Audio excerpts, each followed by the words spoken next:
Well, good evening, everyone. It is Mr. Sunshine, Locksmith Eddy, coming to you live here tonight. And as things are always taking place, things are cultivating here in South Florida. It's a beautiful, hot, 100-degree day today. And as always, there's always something going on with Mr. Sunshine, Locksmith Eddy. And today, I do a lot of videos, and I post them as far as Locksmith Eddy, Rolls-Royce Technician Eddy. A lot of people get to see those throughout the day that I post them. And I also post them to YouTube. Well, I get a lot of people nowadays, they don't go to the new yellow pages, they don't go to stuff like that. They actually go to YouTube when they have a problem and are trying to figure out something.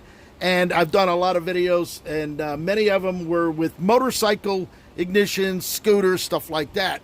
So what I have here, William Joel, how are you, my friend, all the way up in Canada? We're going to be waiting anxiously for your arrival here to Palm Beach, Florida. It's a beautiful, hot, sunny day today. And one of my YouTube watchers from Wilmington, Delaware, that's right, he called me the other day and said he had a Kymco scooter and he had no key. And he watched the video and he said, is it any way possible I could mail the ignition down to you and make a key for it and send it back? I said, yeah, there's no problem with that.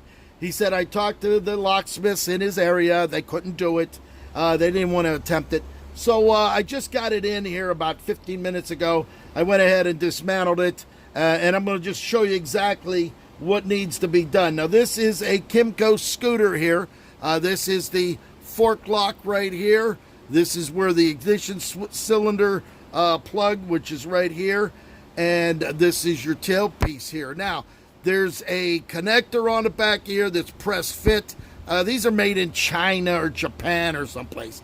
All right, made out of nothing but pot metal, stuff like that. A simple 4-wire here on the connector, another one over here, and it's held in with the bolts. You can't mess it up. It's got 2 pinholes that it sets in, and then you put your screws in there, and it tightens it down. All right, so now what you have to do, there's a couple of ways to make a key for this. You can impression it. That would mean taking a blank. These Kymcos use the KYM2 and the KYM2R, which would mean the reverse. So if you look at the key, this one has the groove down on the right side. This one, the reverse, has it down on the left side. So when they built them vehicles, either way, they probably went down the assembly line, left, right, left, right, left, right, punch the keys, no key codes, all right, whatsoever. So when you lose the key, you're screwed because obviously you're not going to be able to do it. So we went ahead and shipped it down. Now, this is the cylinder. Again, you can impression this lock, all right. What you would do is cut about 3/1000ths off of this top of this because it's a single-sided key. You can see that right there. I don't want to dump them out. There's 1, 2, 3, 4, 5. There's 6 wafers in there. Okay, if you put a blank in there to impression it, there it is right there. That it is actually a 3, a 1, 2, 2, 3, 1, 3. For those locksmiths out there, the cuts start at 220. Number 1 is a 295. That would be a nothing on the blank as far as cut. As you can see, that would be a 1 right there, so there would be nothing on there. A number 2 would be a 272 depth. Now, I'm using this on a Freeman code machine. So if you'd set that, and a number 3 would be a 245. That would be the highest cuts. So by doing that, we went ahead and cut a key, and as you can see, there it is. Perfect cut all the way across. Shear line's done. Now, to impression that, you're going to either use a lot of blanks. You're going to sit there with a file. I made it easy for you today for the locksmiths that are going to do it. Now, see, this key won't even go in because this is the KYM2. You need to have the KY2MR, the reverse. You got to have those blanks. You can get those at your locksmith supply, Allied Lock, McDonald Dash, etc., etc., etc. Once you, if you're not going to impression it, okay, it's to do 6 of them. It can be done. I've done them 100 times. but a lot of times it's easier just to take the lock apart. Well, that's where we're showing you right now. All right, now this says Kymco right here. It's got D106 on the side. That means nothing. All that is Kymco D106. That's not a key code or nothing like that. Now, this is held in by this. This is the pin that holds it in. Now, that pin actually is right here on top of the lock, all right? When they manufacture these, they slide them in. They have a pin. This is a solid brass pin, and they pound it down into that hole. That actually is what rides on this. This is what keeps the lock in position. You see this? There's your pin. It goes in there just like that, and it rides, so it keeps the lock after it's turned from pulling out. It's not going to pull out because you're going to have this pin holding it in position. All right, it only goes out one way, it only goes in one way. All right, so now what you're going to have to do, it's very important. You've got to take this cover off. There's a cover here. This is a little metal cover. It's staked in. It's very cheaply made. All right, you're going to get off the one end. You're going to pop it, and then you're going to get a screwdriver, and you're going to lift it up to expose the locking mechanism. Once that's off, there it is. There's your locking mechanism there that holds the fork lock in position. All right. We have the switch, which we're going to discuss that in just a few minutes. All right. Now, to get this pin out of here, you're going to have to drill that pin out because they jammed it down in there. It's press fit. You're going to get yourself a small, where's my little bit? You're going to get your small drill bit. You're going to go ahead and drill down in. As a matter of fact, this was the smaller one I used first. I used a small one here, a little 5/64. You're going to get it right down. I used the drill press. You can use a drill if you got a steady hand. And you're going to take that and you're going to go ahead and you're going to get a hole in it until you get it to spin. Once you get it to spin, you got the hole down. Now, don't go in too deep because you're going to need to reuse this, all right, in order to put it back together. So I'm giving you the view of what that pin looks like.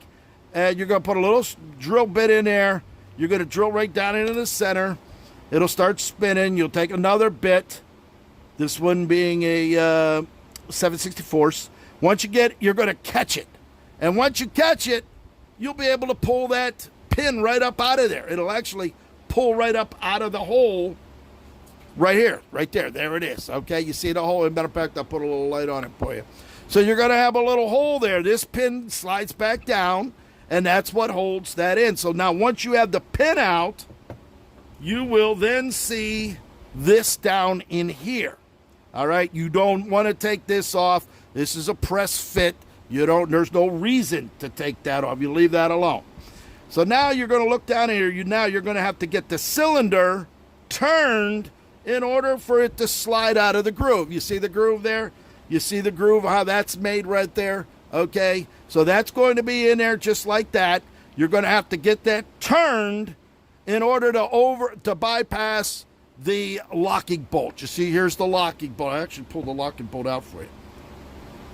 You see the locking bolt? This actually rides in there like that. All right, and what happens is it sets down in, so you're not going to be able to get that out because it's stuck in there. You actually have to get the cylinder turned in order for it to get over by and slide it out like that. All right, now that's where the tricky part comes in. We're going to go ahead and put that back down in there. Okay, you're going to have, now that you have the cylinder on this side, all right, free, all you got to do with that, get yourself a shim, all right?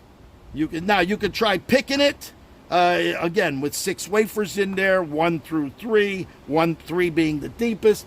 You can use it. I actually had it picked here. I used one of my tension wrenches here. This is a special tension wrench, double-sided. You can put it in there, put a little pressure on it, use your pick the thing, and try to get it to turn. Well, with 6 wafers, it was pretty difficult to get it turned, but it did turn. But then it took a little binding. That's where you take your shim and just slide a shim right through the face of the lock. All right, and what you're going to do is you're going to get that shim to go like that. Once you put it in, it's going to be sitting there. Then once that shim's clearing that, you'll be able to turn it to the point where you can pull this cylinder out. All right, so now what we're going to do, we're going to go ahead and put this cylinder back in here. All right, it actually goes in there just like this.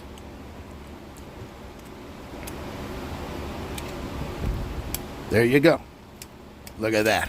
Look at that. Beautiful. You see, it's only going to come out one way. It's not going to come out here. I don't have the pin in there, but you're going to have to turn it in order to clear the locking bolt in order to get the cylinder to come out of the thing. Now, it's only going to stay in there as far as it is with the switch. The switch is going to go right to the end, so it doesn't matter where exactly you put it. This actually comes out just like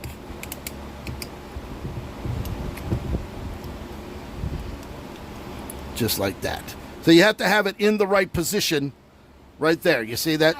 So it hold on. So by taking that out, you're able to go ahead and set it back in. We just got another customer just showed up. So we put that back in, put it like that, and boom, we have an instant lock that's key. All right, so now that we have that done, what we're going to do is we're going to go ahead and we're going to put our pin back in here. And with the pin, as you see, that pin's going to go back down into that hole. It's going to be pushed down in there. That's going to ride on that groove in there, and that will keep there. I just felt it pushed down. All right, we're going to put a little bit of super glue to hold that down, or a little bit of a metal, liquid metal to put it down. And there you go. You have your key. There's it is, comes out. There's on, there's off, and back is where you pull the bolt back up there. So there it is, a Kymco ignition switch shipped in from Delaware, keyed up. I'm going to make him 3 keys. We're going to get him back together, and we're going to put it back. So we're going to put a little touch of glue on that. That'll hold that down. It ain't never going to come out. We're going to go ahead and put our plate. This is our plate here. I actually marked it so that it would go off. There's a mark right there, right to there. So that plate's going to go on there like that. And then we're going to press that down just like that. Push it in and put a touch of glue with it. Pot metal, see that junk? So we're going to put that little touch of glue on that. And boom, you're done. There it is. On-off switch.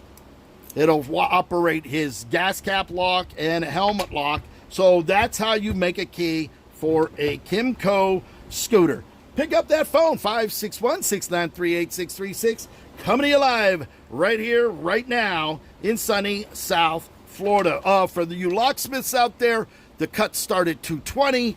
A number 1 depth is a $295. A number 2 is a $272. A number 3 is a $245. So if you have a code machine framing, you can go down and use that. If you don't, you can go ahead and use a micrometer and just file the key down. But either way, it's easier to take the cylinder out than to try to impression it using up 3 or 4 or 5 blanks, and you're going to end up having to take the cylinder apart anyway. Have yourself a great night.